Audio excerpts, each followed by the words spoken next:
Michelle Obama would be called upon to be her husband's strongest ally as he met this challenge head-on. Now, as Barack and Michelle take their first bold steps into history, it is important to understand what it was that shaped them as individuals and the crucibles, both public and private, that would come to define their marriage. For theirs is a stirring, against-all-odds saga of hope and commitment, and, above all else, an inspiring, intriguing, uniquely American love story. My wife was mad at me and we had this baby. It wasn't a high point in my life. Barack. Oh no, I did not sign on for this. Michelle. There were a lot of stresses and strains. Barack. Chapter 1. September 2001. There was something different about the screams this time. They were more piercing, more frantic, and insistent than the sounds that usually rousted Sasha's parents from slumber in the middle of the night. As usual, it was Michelle who climbed out of bed first and made her way to Sasha's room, while Daddy stayed in bed, hoping that his 3-month-old daughter would quickly be lulled back to sleep. It quickly became clear that the baby would not be consoled. Barack finally threw back the covers and, still half asleep, plodded down the hall to investigate. "Geez, Michelle," he asked as he walked into the baby's room. "Can't you get her to stop?"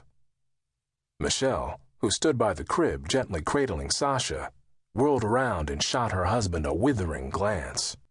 It was a look he had grown accustomed to since the birth of their first daughter, Malia, in 1998. And never more so than in the few months since Sasha's arrival. Michelle was a graduate of both Princeton and Harvard Law School. She had worked for one of the top law firms in the nation, and then for the office of Mayor Richard Daley of Chicago, before signing on with a nonprofit organization called Public Allies. She was beautiful and brilliant.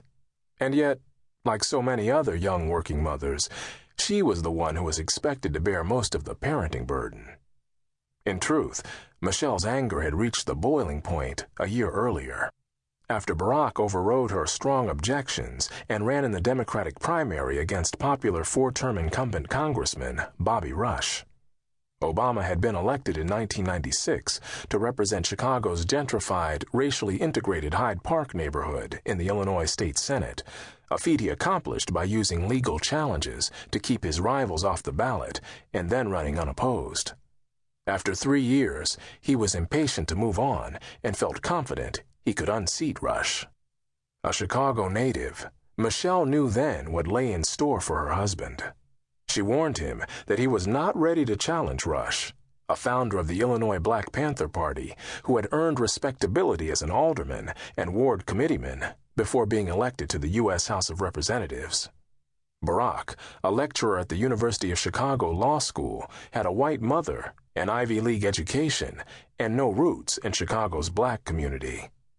In other words, Michelle only half-jokingly pointed out to her husband he had zero street cred.